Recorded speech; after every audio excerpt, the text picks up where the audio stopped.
A você que nos visita, seja muito bem-vindo à Igreja Presbiteriana Vila da Graça. Eu sou o Felipe Madruga. Estou responsável por continuar a exposição de 1 Samuel. Nós expomos de forma sequencial, irmãos. Começamos lá no capítulo 1, verso a verso, e chegamos hoje, na verdade na semana passada, no capítulo 13. Irmãos, as nossas crianças, elas participam do culto conosco. Então, nós gostaríamos que elas interagissem com o culto. E lá atrás, você vai ter um kitzinho para que ela possa desenhar ali, seguir um roteiro que nós temos para as crianças, para que elas possam participar do culto conosco. Se o seu filho não tem esse material, você pode pegar ele lá atrás e depois só comunicar o irmão Luiz Fernando. Luiz Fernando, só comunique depois a ele que você pegou o material lá, para que ele possa fazer esse lançamento. Amém, irmãos? Você pode abrir, por favor, em 1 Samuel, capítulo 13.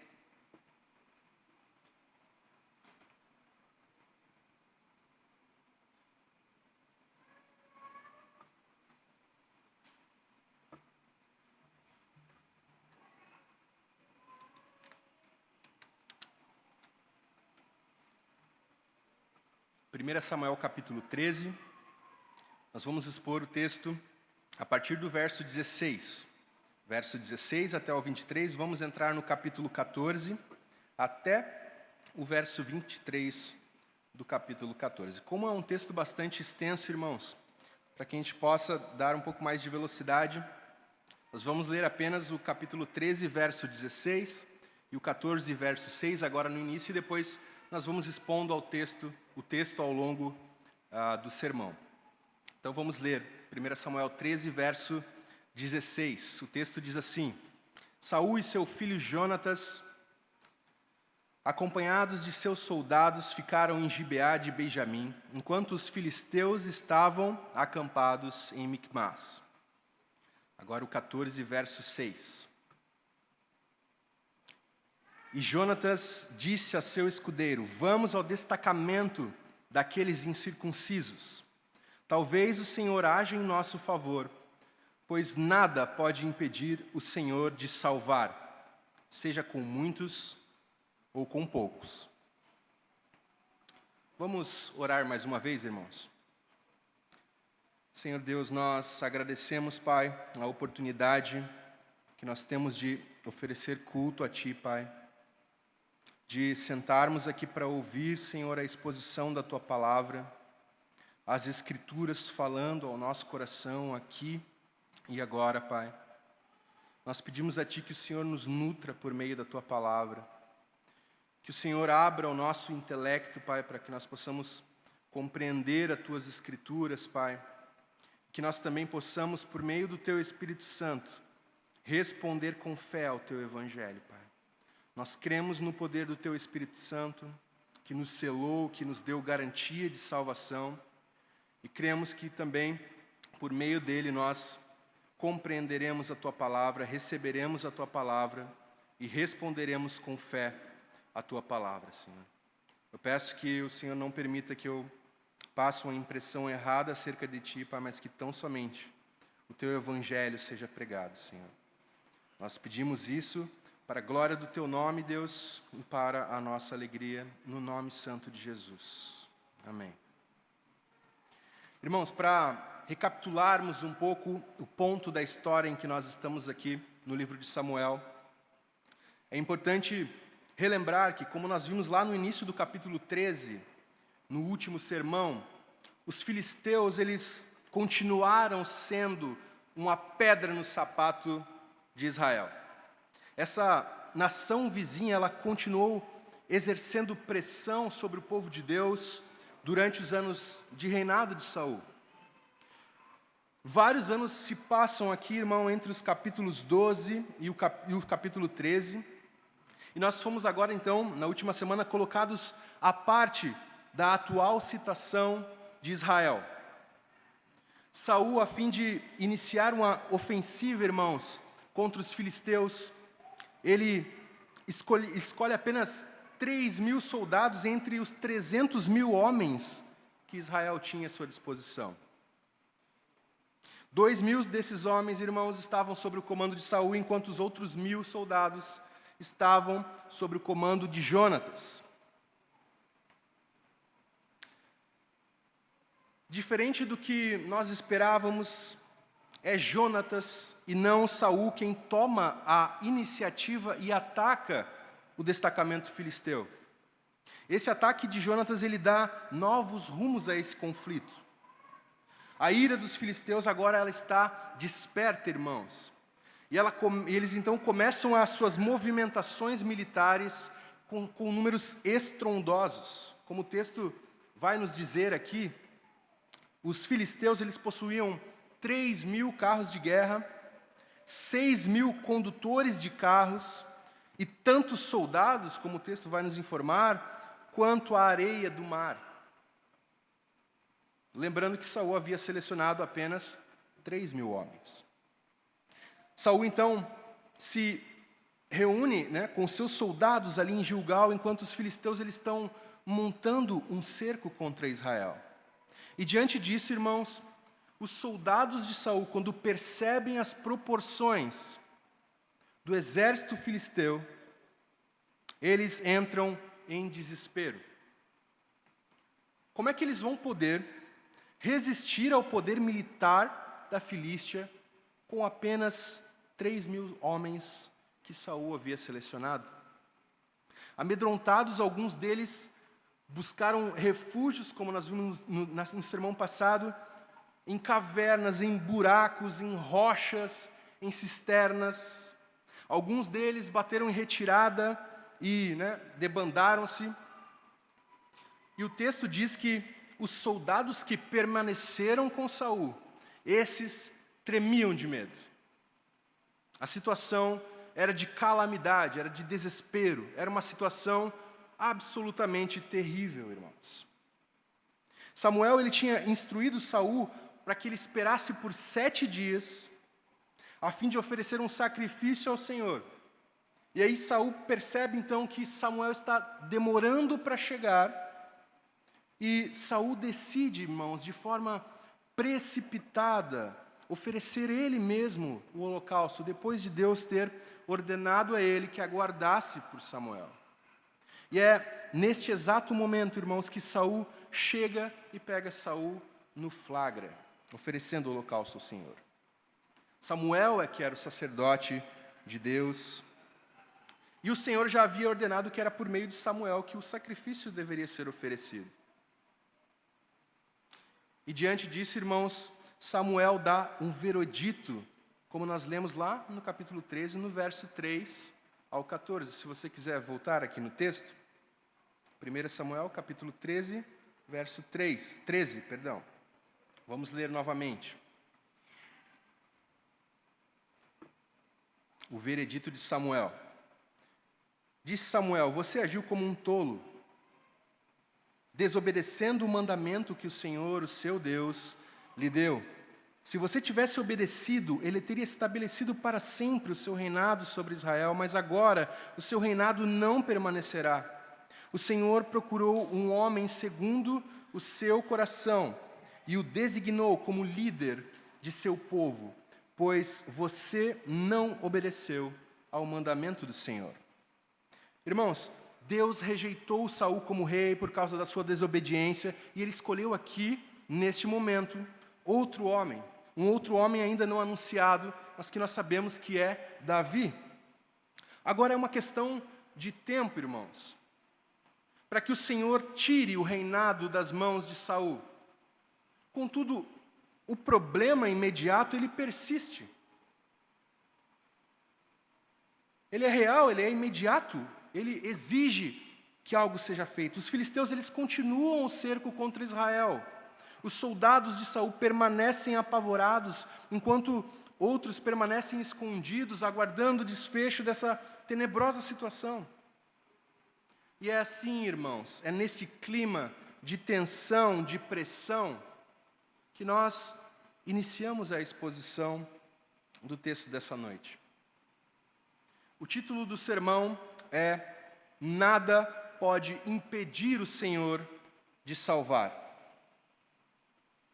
A grande verdade, irmãos, do texto dessa noite é que a esperança do povo da aliança, ela está no poder salvífico do Senhor e não nos recursos desse mundo. E como que nós podemos, irmãos, ver aqui no texto que a esperança do povo da aliança está no poder salvífico do Senhor e não nos recursos deste mundo? Eu quero destacar para os irmãos 3 pontos do texto que nos levam a essa conclusão. O primeiro deles, irmãos, é a desvantagem militar de Israel, como eu gostaria de mostrar para os irmãos entre os versos 16 e 22 do verso 13. Vamos ler? Capítulo 13, verso 16 ao 22. Diz assim a palavra do Senhor: Saul e seu filho Jonatas, acompanhados de seus soldados, ficaram em Gibeá de Benjamim, enquanto os filisteus estavam acampados em Micmás. Uma tropa de ataque saiu do acampamento filisteu em 3 divisões. Uma foi para Ofra, nos arredores de Sual, outra foi em direção a Bet-Heron, e a terceira em direção às regiões fronteiriças, onde se avista o vale Zeboim diante do deserto. Naquela época não havia nem mesmo um único ferreiro em toda a terra de Israel, pois os filisteus não queriam que os hebreus fizessem espadas e lanças. Assim eles tinham que ir aos filisteus para afiar seus arados, enxadas, machados e foices. O preço para afiar rastelos e enxadas era de 8 gramas de prata e 4 gramas de prata para afiar tridentes, machados e pontas de agulha. Por isso, no dia da batalha, nem um soldado de Saul ou de Jonatas tinha espada ou lança nas mãos, exceto o próprio Saul e seu filho Jonatas. Irmãos, o que nós estamos vendo aqui no verso 16, no início dessa narrativa, é a dança mortal de um cerco inimigo. Como nós vimos no domingo passado, Saul dividiu seus 3.000 homens em 2 grupos, 2.000 deles com Saul e os outros 1.000 sob o comando de Jonatas. Depois da investida de Jonatas contra o destacamento filisteu, o exército inimigo ele começa a se movimentar. O que faz com que os israelitas que estavam separados nesses 2 grupos sejam obrigados a se unir num único grupo novamente. Com tão poucos homens, irmãos, seria impossível resistir se eles estivessem separados. Contudo, agora que toda a resistência de Israel estava concentrada num único lugar novamente, nós vemos o que, irmãos? Nós vemos os filisteus dividindo a sua formação de ataque em 3 frentes. O que isso significa na prática? Que Israel, com seu número diminuído, com seu número insignificante de soldados, diante dos filisteus, seria incapaz de conter o avanço do inimigo.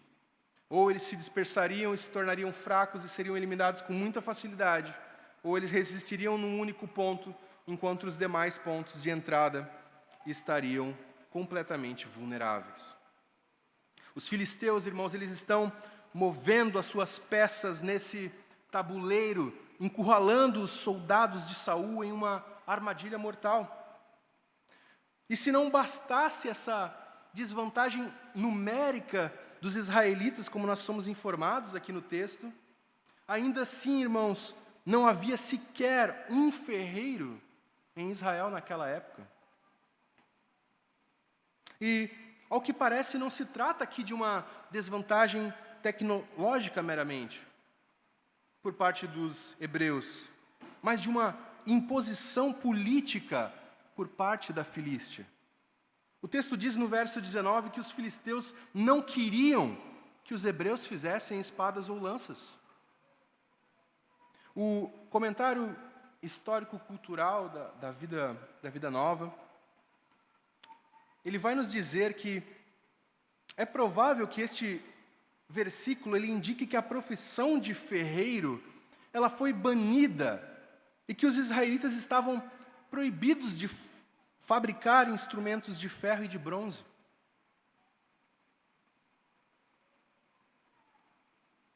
Nós podemos presumir, a partir desse texto, que o domínio dos filisteus naquela região ocasionou que as armas fossem confiscadas e um monopólio do ferro fosse estabelecido pelos filisteus. De modo que, agora, diante dessa batalha, irmãos, o que os israelitas têm ao seu alcance são apenas armas bastante primitivas. Até mesmo a manutenção de ferramentas de ferro era monopolizada pelos filisteus, como nós vemos aqui, no verso 20. E como em qualquer monopólio, irmãos, ou você se submete às imposições de quem oferece um serviço, ou você fica sem ele. E perceba que o custo para afiar uma ferramenta era algo entre 4 e 8 gramas de prata, enquanto que o salário mensal de um trabalhador comum era de aproximadamente 12 gramas de prata ao mês.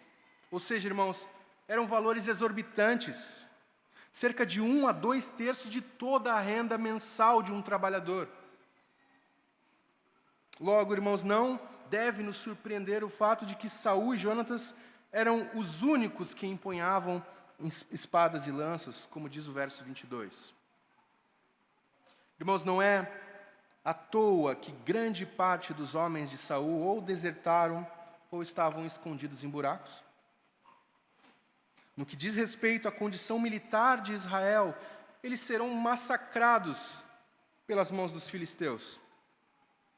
Nós precisamos lembrar que foi justamente o pragmatismo de Israel que os fez pedir por um rei e pecar contra o Senhor no passado. Eles desejavam garantir a sua própria segurança por meios políticos e militares, como as nações vizinhas. Eles queriam um rei como o das nações vizinhas. Rejeitaram o governo de Deus. E convenhamos, irmãos, não é preciso ser um estrategista para ver que a condição de Israel aqui é totalmente desfavorável. O texto é claro como meio-dia. Israel é totalmente incapaz de salvar-se por seus próprios meios dessa situação desastrosa. Eis aí, irmãos, a desvantagem militar de Israel. O primeiro ponto que corrobora que a esperança do povo da aliança não deve estar nos recursos desse mundo, mas no poder salvífico do Senhor. O segundo ponto, para corroborar que a esperança do povo da aliança está no poder salvífico do Senhor e não nos recursos deste mundo, está entre os versos 23 do capítulo 13 e os versos 1 a 14 no capítulo 14. Vamos ler a palavra de Deus? Iniciando no verso 23. Aconteceu que um destacamento filisteu foi para o desfiladeiro de Micmas. Certo dia, Jonatas, filho de Saul, disse ao seu jovem escudeiro: vamos ao destacamento filisteu do outro lado. Ele, porém, não contou isso ao seu pai. Saul estava sentado debaixo de uma romanceira na fronteira de Gibeá, em Migron. Com ele estavam uns 600 soldados, entre os quais Aias, que levava o colete sacerdotal. Ele era filho de Aitube, irmão de Icabode, filho de Finéias e neto de Eli, o sacerdote do Senhor em Siló. Ninguém sabia que Jonatas havia saído. Em cada lado do desfiladeiro que Jonatas pretendia atravessar para chegar ao destacamento filisteu, havia um penhasco íngreme. Um se chamava Bozés e o outro Sené. Havia um penhasco ao norte na direção de Micmas e outro ao sul na direção de Gebá. E Jonatas disse ao seu escudeiro: vamos ao destacamento daqueles incircuncisos. Talvez o Senhor haja em nosso favor, pois nada pode impedir o Senhor de salvar, seja com muitos ou com poucos. Disse o seu escudeiro: faça tudo o que tiver em mente, eu irei contigo. Jonatas disse: venha, vamos atravessar na direção dos soldados e deixaremos que nos avistem. Se nos disserem: espere aí, que chegaremos perto, ficaremos onde estivermos e não avançaremos. Mas se disserem: subam até aqui, subiremos, pois este será um sinal para nós de que o Senhor os entregou em nossas mãos. Então os dois os deixaram ver pelo destacamento dos filisteus, que disseram: vejam, os hebreus estão saindo dos buracos onde estavam escondidos. E gritaram para Jonatas e seu escudeiro: subam até aqui e lhe daremos uma lição. Diante disso, Jonatas disse ao seu escudeiro: siga-me, o Senhor os entregou nas mãos de Israel.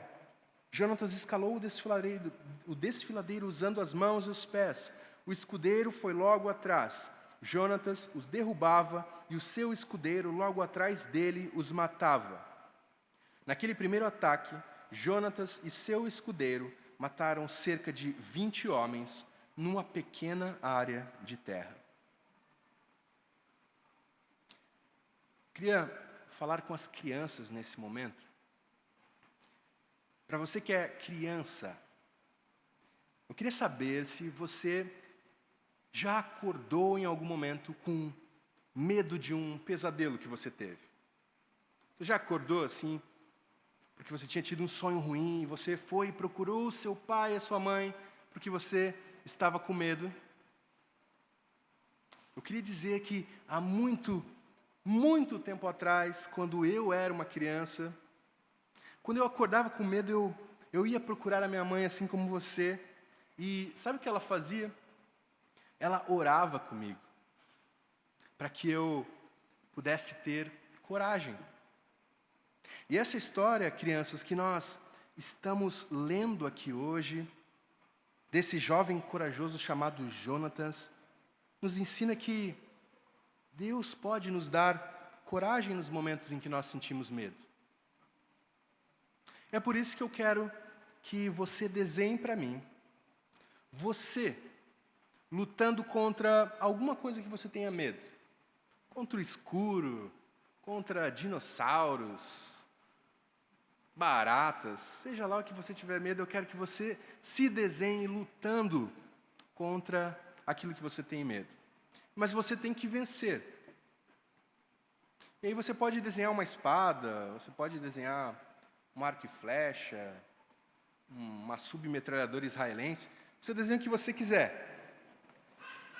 E se você... Essa achei engraçada. A Malu achou engraçada. E se você já souber escrever, eu quero que você escreva que essa arma que você está usando contra o seu medo é a palavra de Deus, que é o que você usa para vencer os seus medos. Ok? Irmãos, o verso 23, aqui no capítulo 13, ele narra uma movimentação de um destacamento filisteu. Eles se deslocam para o desfiladeiro de Micmas. Ou seja, os soldados de Saul que estavam em Gibeá, eles estão agora separados, irmãos, deste destacamento filisteu por um desfiladeiro. A única forma de se ter acesso ao outro lado seria descer por um desfiladeiro, ter acesso ao fundo, e aí depois escalar o outro lado do desfiladeiro, do penhasco. E o verso 1 nos diz que certo dia Jonatas disse ao seu escudeiro: olha, vamos ao destacamento filisteu do outro lado. Vamos lá. Simples assim, né, irmão? Só precisavam atravessar um desfiladeiro sobre a ameaça de um ataque repentino. E aí fica a pergunta para nós: o que é que levou o Jonatas e o seu escudeiro a um ato de tamanha coragem, irmãos? Talvez você não tenha percebido um detalhe, mas lá no início do capítulo 13, no verso 2, nós ouvimos falar de Jonatas pela primeira vez na Escritura. Lá no verso 2, capítulo 13. Contudo, irmãos, é só no verso 16, texto de abertura do sermão dessa noite, é que Jonatas é nos apresentado como filho de Saul. Isso estava oculto a nós até o verso 16. Ou seja, é somente após a sentença de Samuel contra Saul, de que o reino lhe seria tirado por consequência, o príncipe Jonatas aqui é nos apresentado então como filho de Saul. Irmãos, ele nunca mais chegaria ao trono. Deus já havia dito que a dinastia de Saul havia acabado. É uma questão de tempo para que o Senhor tire Saul do governo de Israel. E o príncipe Jonatas aqui, ele jamais vai se tornar rei. Logo, as suas motivações, irmãos, não são motivações políticas. Ele não está preocupado em se mostrar um homem valoroso diante do povo. Não é isso. O trono já não estava mais em seu futuro. E o que motiva Jonatas, então, meus irmãos? Como nós vimos algumas semanas atrás, lá no capítulo 9, o Senhor Deus falou o seguinte por meio do profeta Samuel, no capítulo 9, verso 16. Ele, Saul, livrará o meu povo da mão dos filisteus. 1 Samuel 9, 16. Ele, Saul, livrará o meu povo da mão dos filisteus. Segundo a comentarista Joyce Baldwin, irmãos, Jonatas, ele levou a sério essa promessa do Senhor, e ela era a sua principal motivação. A tensão provocada, meus irmãos, pela inabilidade da liderança de Saul, pela sua incredulidade, pela sua instabilidade, chegou ao extremo, de modo que Jonatas aqui, ele não consegue mais esperar, ele é impelido a agir. E quando Jonatas decide agir, Saul está onde? Saul está sentado embaixo de uma romanceira, ele está totalmente estagnado. O texto também diz que Aias, que é um descendente de Eli, está com ele. É irônico pensar, irmãos, que nós temos aqui um rei de uma dinastia condenada, tendo o apoio de um sacerdote de uma dinastia condenada. Como nós vimos lá atrás, os filhos de Eli, que era sumo sacerdote em Siló, eles corromperam o culto a Deus, e Deus havia amaldiçoado a família de Eli. Eis aí, irmãos, o rei Saul estagnado, sentado à sombra de uma árvore. Diante dessa situação aterradora, Saul, ele age como um tolo, meus irmãos. Ele se precipita oferecendo holocausto ao Senhor, peca contra Deus. Mas Jonatas, diante de uma situação ainda mais aterradora, porque agora o seu pai pecou contra Deus, Samuel partiu, Samuel foi embora do campo de batalha, deixou o povo à sua própria mercê. E diante disso, irmãos, Jonatas age com fé na promessa do Senhor. Jonatas conhecia o seu Deus, pois o Senhor, se referindo ao seu povo eleito, lá no livro de Deuteronômio, no capítulo 7, do verso 7 ao 9, diz o seguinte, vou ler aqui para os irmãos. O Senhor não se afeiçoou a vocês, nem os escolheu, por serem mais numerosos do que os outros povos, pois vocês eram o menor de todos os povos, mas foi porque o Senhor os amou, por causa do juramento que Ele fez aos seus antepassados. Por isso Ele os tirou com mão poderosa e os redimiu da terra da escravidão, do poder do faraó, rei do Egito. Perceba, querido, que a ação de Deus em nosso favor, ela nos tira, como o presbítero Neemias estava mencionando aqui, qualquer senso de superioridade. Quando nós aceitamos que a salvação é por meio da graça de Deus somente, nós somos livres de qualquer possibilidade de nos afirmarmos em nós mesmos. O Senhor não nos escolheu porque nós éramos mais fortes, mais corajosos, mais eloquentes, mais humildes, ou por qualquer outro atributo em nós mesmos. Não. Mas Ele nos salvou porque Deus é misericordioso. E você sabe o que significa misericórdia? Misericórdia significa um coração voltado ao miserável, irmãos. E isso é o que o homem é, miserável, incapaz de salvar-se da terrível condição humana, o estado de morte que nós herdamos do nosso pai Adão. Se Deus não agir com misericórdia em nosso favor, não há nada que nós possamos fazer. Você percebe como Deus não se trata da melhor escolha dentre várias opções? Não se trata disso. Porque não existe esperança à parte de Deus, irmãos. Certa vez, perguntaram ao professor Clóvis de Barros, um professor, filósofo, palestrante muito famoso aqui no Brasil. Perguntaram para ele o que é a vida, irmãos. E aí, se você tiver um tempinho, procure isso na internet.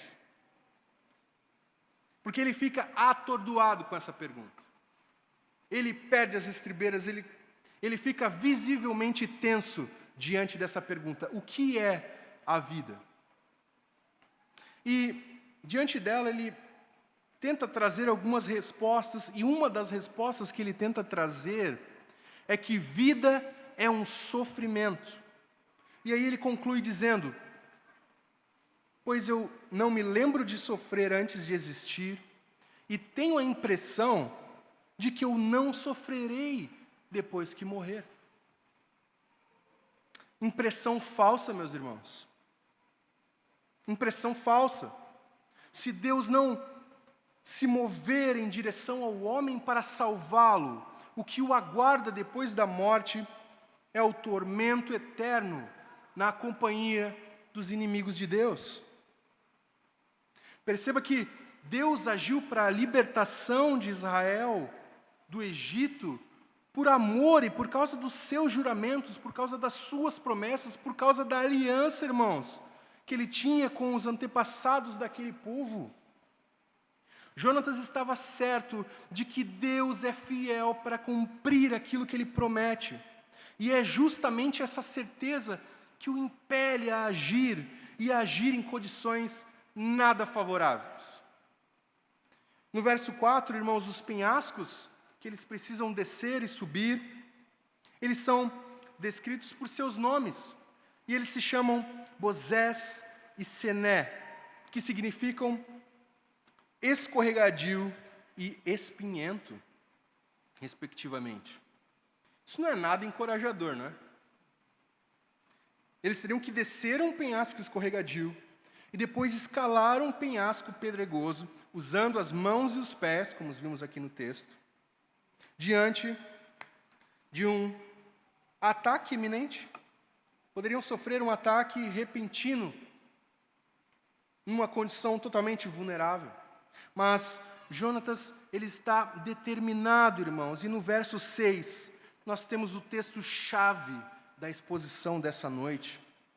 E ele diz ao seu escudeiro o seguinte: vamos ao destacamento daqueles incircuncisos, talvez o Senhor haja em nosso favor, pois nada pode impedir o Senhor de salvar, seja com muitos ou com poucos. Ele usa aqui, irmãos, o termo incircuncisos, não como um mero xingamento, mas para definir os filisteus como inimigos de Deus, pois a circuncisão, irmãos, era a marca da aliança do Senhor com o seu povo, dada a Abraão. Ele estava ciente, irmãos, de que Israel é o povo da aliança de Deus e que Deus age em seu favor, por amor e por honra à sua aliança. Ainda assim, irmãos, por mais que ele esteja plenamente convicto de que Israel é o povo da aliança e de que Deus guardará o seu povo como prometeu, ainda assim, Jonatas, ele não é um crente triunfalista, irmãos. Ele não está entoando aqui uma versão antiga de Sabor de Mel da Damares. Não se trata disso. Pelo contrário, ele preserva o direito do próprio Deus de agir segundo o conselho da sua própria vontade. Perceba que ele diz: talvez o Senhor age em nosso favor. Ou seja, em outras palavras, se o Senhor quiser, Se for da sua vontade, então Ele fará. E isso, irmãos, não faz de Deus um Deus injusto. Quando o homem pecou contra Deus, o Senhor, em toda a sua justiça, Ele poderia ter dado as costas para sempre aos homens. E mais, se nós soubéssemos o que é justiça, nós olharíamos para Deus, nos abandonando, nos entregando à morte, e nós diríamos: isso é justo. Acontece, irmãos, que os homens não sabem o que é justiça. A única forma de conhecer a justiça, meus irmãos, é quando o Espírito Santo de Deus, conforme Cristo prometeu, nos convence da justiça, do pecado e do juízo. E aí o que acontece, irmãos, quando nós somos convencidos da justiça, do pecado e do juízo? Nós reconhecemos a nossa miserabilidade, a nossa culpa. Eu pequei contra Deus, o meu pecado está diante de mim. É isso que a justiça faz conosco, irmãos. Ela nos convence de que nós não somos justos. A vontade de Deus, ela não pode ser manipulada, e é justamente este, irmãos, o argumento de Paulo lá em Romanos, no capítulo 9, verso 15. Vou ler para os irmãos. Terei misericórdia de quem eu quiser ter misericórdia, eu terei compaixão de quem eu quiser ter compaixão. Portanto, isso não depende do desejo ou do esforço humano, mas da misericórdia de Deus. Jonatas, ele está consciente disso, meus irmãos. E talvez o Senhor haja em favor deles, e isso não depende do seu desejo ou do seu esforço, mas única e exclusivamente da misericórdia de Deus. E aqui está, irmãos, uma afirmação que ecoa por toda a Escritura. Preste atenção, aqui está uma frase que ecoa de Gênesis a Apocalipse: nada pode impedir o Senhor de salvar. Essa é uma mensagem que está repleta da Bíblia, repleta de toda a revelação do Senhor. Nada pode impedir o Senhor de salvar. E a vontade de Deus é preservada aqui, irmãos. Ele salva a quem quiser. Mas se Deus se move para salvar um homem, o que é que vai ser capaz de impedir Deus de salvar? Será que a vontade do homem, será que o coração duro do homem é incapaz de impedir Deus de salvá-lo se Deus desejar? Será que a vontade de um homem pode impedir Deus de quebrantá-lo? Será que existe alguma outra coisa, algum poder atuando neste mundo que seja capaz de impedir Deus de salvar? É óbvio que não, irmãos. Se Deus quiser salvar, Ele vai salvar e nada pode impedi-lo disso. Absolutamente nada pode impedir o Senhor de salvar. E isso, irmãos, vale tanto para situações pontuais de conflito neste mundo, como nós vemos aqui no caso de Jonatas, como para o maior de todos os conflitos, meus irmãos. O conflito do homem, o estado de morte e de pecado em que os seres humanos se encontram. É deste modo, irmãos, que a esperança do povo da aliança está no poder salvífico do Senhor e não em qualquer outra coisa. E que gloriosa verdade, irmãos, nós encontramos aqui nas palavras de Jonatas: pois nada pode impedir o Senhor de salvar, seja com muitos ou seja com poucos. Perceba que Jonatas, ele não está enxergando a realidade por meio de uma visão meramente mundana, mas por meio da fé, irmãos, que é a certeza daquilo que não se pode ver. Sim, os inimigos, eles estão em maior número, mas o que isso importa se Deus resolver agir em nosso favor? É o que ele está se perguntando.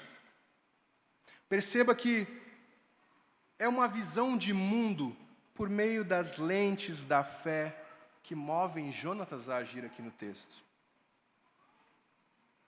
E o que vemos a seguir, irmãos, é que ele realmente consegue a proeza, né, de descer, subir e invadir o destacamento filisteu. E a cena que nós temos aqui é uma cena digna de Hollywood.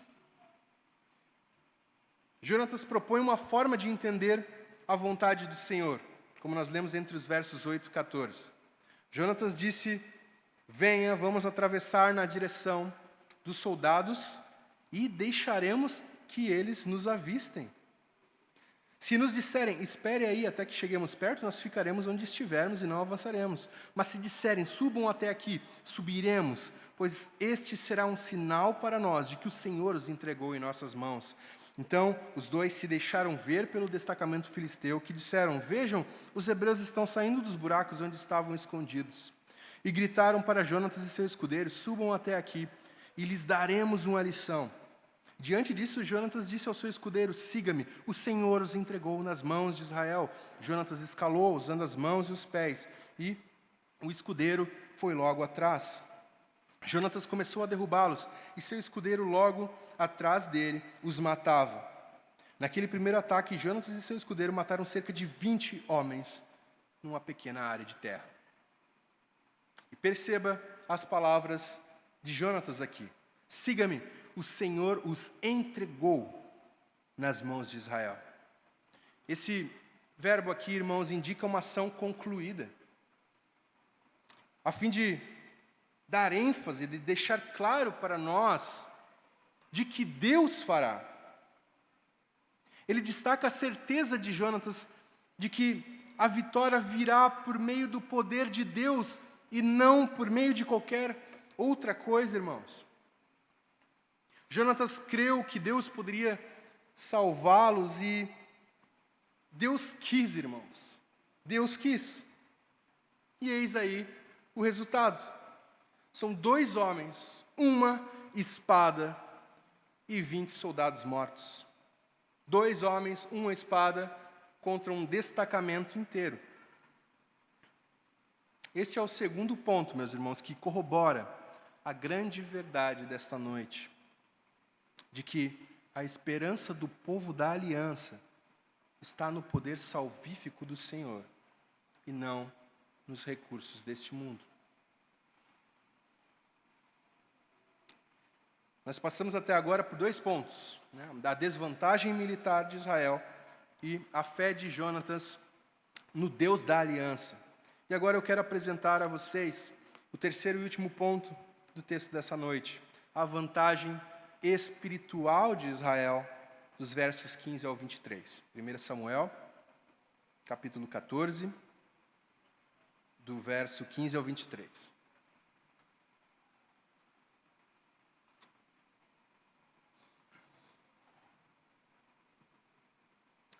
A palavra de Deus diz o seguinte: então caiu o terror sobre todo o exército, tanto sobre os que estavam no acampamento e no campo, como sobre os que estavam nos destacamentos e até mesmo nas tropas de ataque. O chão tremeu e houve pânico terrível. As sentinelas de Saul em Gibeá de Benjamim viram o exército filisteu se dispersando, correndo em todas as direções. Então Saul disse aos seus soldados: contem os soldados e vejam quem está faltando. Quando o fizeram, viram que Jonatas e seu escudeiro não estavam presentes. Saul ordenou a Aias: traga a arca de Deus. Naquele tempo ela estava com os israelitas. Enquanto Saul falava com o sacerdote, o tumulto no acampamento filisteu ia crescendo cada vez mais. Então Saul disse ao sacerdote: não precisa mais trazer a arca. Na mesma hora, Saul e todos os soldados se reuniram e foram para a batalha. Encontraram os filisteus em total confusão, ferindo uns aos outros com suas espadas. Alguns hebreus que antes estavam do lado dos filisteus e que com eles tinham ido ao acampamento filisteu, passaram para o lado dos israelitas que estavam com Saul e Jonatas. Quando todos os israelitas que haviam se escondido nos montes de Efraim ouviram que os filisteus batiam em retirada, também entraram na batalha e perseguindo-os. Assim o Senhor concedeu vitória a Israel naquele dia, e a batalha se espalhou para além de Bet-Aven. Jonatas age, meu irmão, por meio da fé, a certeza daquilo que não se pode ver, e agora a sua esperança, que antes era invisível, ela se materializa diante dos seus olhos, irmãos. Deus veio em seu favor, Deus quis salvá-los. E os filisteus são tomados pelo terror. E do outro lado do desfiladeiro, as sentinelas de Saul, elas percebem então aquela movimentação estranha no destacamento filisteu. E isso, irmãos, pode significar apenas uma coisa: que algum homem deve ter avançado contra os filisteus. E Saul, mais uma vez, ele demonstra aqui a sua inabilidade na liderança espiritual de Israel. Primeiro, ele pede uma contagem dos soldados para ver quem estava faltando. E aí eles descobrem então que se tratava de Jonatas e do seu escudeiro. Em segundo lugar, irmãos, por um momento ele pensa em depender do Senhor. No verso 18, quando ele diz a Aias: traga a arca de Deus. Mas com o aumento do tumulto ele muda de ideia. Não precisa mais trazer a arca, deixa para lá. Perceba que o texto ele dá a impressão de que, em alguma medida, parece que Saul sabia que ele deveria depender do Senhor. Ou, no mínimo, ser um pouco mais religioso. Contudo, o seu intuito ele não passa de uma tentativa, irmãos, de usar a religião ao seu favor. Existe aqui um contraste muito grande entre a religiosidade de Saul e a fé ousada de Jonatas. Perceba também que nem mesmo, irmãos, a incompetência de Saul foi suficiente para impedir o Senhor de salvar. Nem sequer a incompetência de Saul foi suficiente para impedir a vitória de Israel. Os trechos que nós acabamos de ler, eles destacam uma série de ações sobrenaturais do nosso Deus em favor de Israel, irmãos. No verso 15 nós lemos terror, tremor e pânico. No verso 20 nós lemos sobre confusão e os filisteus matando uns aos outros. No verso 21 nós lemos que alguns hebreus que lutavam ao lado dos filisteus se voltaram aos seus compatriotas e passaram a atacar os filisteus. E no verso 22 nós lemos que aqueles soldados amedrontados que haviam se escondido, eles são agora revestidos de coragem e eles partem para a batalha. Eis aí, irmãos, a vantagem espiritual de Israel. Aqueles que eram fonte de terror, os filisteus, eles que eram fonte de terror, de desespero, agora eles estão desesperados diante de Deus. As espadas que lhes davam uma vantagem militar agora são usadas contra eles pelo nosso Deus. Os hebreus que serviam ao lado deles, lhes deram as costas. E os seus inimigos que estavam amedrontados, que tremiam de medo, que se escondiam em buracos e valos, agora foram revigorados pela coragem que vem do nosso Deus. E de onde vem tudo isso, irmãos? O verso 23 nos responde. Assim o Senhor concedeu vitória a Israel naquele dia. E a batalha se espalhou para além de Bet-Aven. É do Senhor, irmãos, que vem a salvação. Eis aí a grande verdade do texto dessa noite. A esperança do povo da aliança está no poder salvífico do Senhor e não nos recursos deste mundo. Estar em Deus, irmãos, significa sempre estar em vantagem. E com isso, eu quero esclarecer que o fato de a nossa esperança estar na ação salvífica do Senhor não quer dizer que nós desprezamos toda e qualquer realidade humana. Você não vai sair daqui e pedir a demissão do seu trabalho, porque agora você vai depender totalmente de Deus. Você não vai deixar de ir ao médico, ou de levar o seu filho no médico, quando alguma questão de saúde os abater.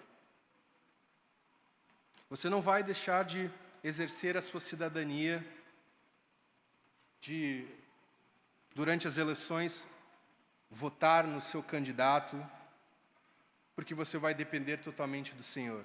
Não é disso que se trata. O problema, irmãos, é quando nós depositamos nessas coisas a nossa total esperança. É aí que o problema reside. Se você confiar no seu trabalho, talvez um dia você se veja desempregado. E a sua realidade muda completamente. Onde está a sua esperança? Estava no trabalho, então agora você não tem mais esperança. Se a sua esperança é puramente a medicina, talvez um dia você seja desenganado pelos médicos. Talvez o veredito de morte lhe seja dado. Aí onde está a sua esperança? De quem você vai depender quando a medicina não puder mais fazer nada por você? O salmo que nós lemos hoje aqui durante o culto, o salmo número 62, se você quiser abrir ele novamente, salmo de número 62.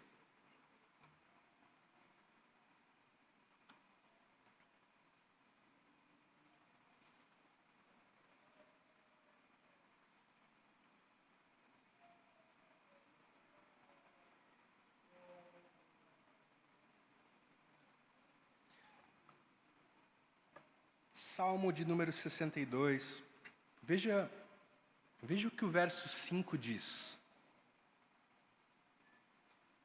Descanse somente em Deus, ó minha alma. Dele vem a minha esperança. De onde vem a esperança? Onde está a fonte suprema de esperança, meus irmãos? É o que a Escritura está nos dizendo: descanse somente em Deus, ó minha alma. Dele vem a minha esperança. É disso que se trata, não se trata de descartar todo auxílio meramente humano. Não é isso. Mas é de dependermos totalmente, inteiramente do Senhor. A nossa esperança, ela está em Deus. E aí você pode perder o seu emprego, você pode receber a sentença de morte, pode acontecer, o mundo pode estar caindo ao seu redor, pouco importa, irmãos. Por quê? Porque nós já estamos seguros em Cristo. Não há realidade mais libertadora do que essa. O maior dos seus problemas foi resolvido por Cristo na cruz. É óbvio que nós vamos passar por dificuldades nessa vida. É óbvio. Nós sofreremos aqui, passaremos por dificuldades, mas a nossa esperança está em que um dia nós entraremos no descanso eterno, na presença do nosso Deus. Eu queria trazer algumas aplicações para nós. As aflições, elas podem ser realmente perturbadoras, irmãos. Eu não quero diminuir essa questão de modo algum. E você tem sofrido as pressões da vida atualmente? Existe algo pressionando você? Existe algo lhe causando medo, insegurança? Existe algo no seu coração que esteja abalando você? Diante dessas situações, irmãos, por vezes nós seremos tentados a nos esconder em buracos, a fugir, como os soldados de Israel aqui. Nós podemos ter a tendência de nos isolar e com todas as forças tentar negar a realidade aterradora à nossa volta. Tudo isso pode acontecer, irmãos, mas existe um caminho melhor. E o caminho é fixar os nossos olhos naquele que é descrito nas Escrituras como um homem experimentado no sofrimento. Jesus, o Cristo crucificado. E foi por meio da sua obra na cruz que o Senhor venceu o mundo, irmãos, e colocou o seu poder à disposição do seu povo. Veja o que Paulo diz em Efésios 6, verso 10 ao 12. Fortaleçam-se no Senhor e no seu forte poder. Vistam toda a armadura de Deus para poderem ficar firmes contra as ciladas do diabo. Pois a nossa luta não é contra seres humanos, mas contra os poderes e autoridades, contra os domínios desse mundo de trevas, contra as forças espirituais do mal nas regiões celestiais. Perceba que todos os recursos que nós precisamos nesta guerra, irmãos, estão no nosso Deus. Desde as nossas armas, desde as nossas armaduras até as estratégias do nosso inimigo, nós podemos conhecer por meio da Escritura e da Palavra de Deus. E o que Deus espera de nós, irmãos, é que nós confiemos nele. O que Deus espera de nós é que nós possamos agir segundo a nossa confiança nas promessas do Senhor. O que impulsionou Jonatas. É isso que Deus espera de nós, que nós confiemos nele. Confiemos na sua aliança com o seu povo. E que nós o obedeçamos, irmãos. Cristo crucificado. Que Ele nos lembre, irmãos, que a nossa esperança está no poder salvífico do Senhor e não nos recursos deste mundo. E por fim, irmãos, que a palavra de Deus lá em Hebreus, no capítulo 12, verso 3, esteja nos nossos corações essa semana que está começando. O texto diz o seguinte: pensem bem naquele que suportou tal oposição dos pecadores contra si mesmo, para que vocês não se cansem, nem se desanimem. Vamos orar, irmãos?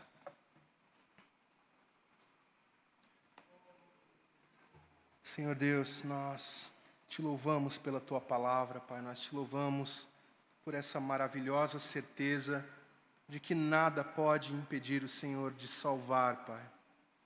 Peço a Ti, Deus, que o Senhor conforte, Pai, cada mãe, Pai, que ora pelo seu filho, pela conversão dele, Senhor, para que ele conheça a Ti, Senhor, para que o Senhor conforte essa mãe com essa palavra, Senhor. Nada pode impedir o Senhor de salvar. Conforte os filhos que oram pelas mães, pelos pais. Lembra-os, Pai, de que o Senhor é poderoso para fazer, Pai. Nós pedimos a Ti, clamamos, salva os nossos filhos, salva os nossos pais, salva os nossos irmãos, Senhor, as pessoas que trabalham conosco. Nós cremos no poder do Teu Espírito Santo que fala por meio das Escrituras, Pai, por meio da pregação fiel do Evangelho. Nós cremos no Teu poder que ressuscitou Cristo Jesus, que nos ressuscitou também quando cremos em Ti. E cremos que o Senhor pode salvar essas pessoas, Pai. Nós cremos também, Senhor, que o Senhor pode intervir na situação, na dificuldade de cada um dos irmãos aqui, Pai. O Senhor conhece os seus sofrimentos, as suas lutas. E nós cremos no Teu poder, Pai. A nossa esperança está em Ti. Por favor, Deus, cuida de cada um dos nossos irmãos. Auxilia eles em suas necessidades, Pai. E que eles possam crer que assim como o Senhor alimenta os pássaros todas as manhãs, o Senhor está cuidando de cada um de nós, Pai. Nós podemos nos lançar em total confiança em Ti, porque o Senhor não nos decepciona, Pai. Nós podemos ser abandonados, como a Tua Escritura diz, uma mãe pode abandonar um filho, mas o Senhor não nos abandona, Pai. O Senhor é fiel à Tua promessa e nós depositamos a nossa confiança nisso, Senhor. Por favor, nos guarda nessa semana, nos faz olhar para Ti, o Cristo crucificado diante dos nossos olhos, para que a nossa fé seja fortalecida e o nosso coração responda com fé ao Evangelho em obediência, Pai. Assim nós oramos para a glória do Teu nome, Senhor, e para a nossa alegria, em nome de Jesus. Amém.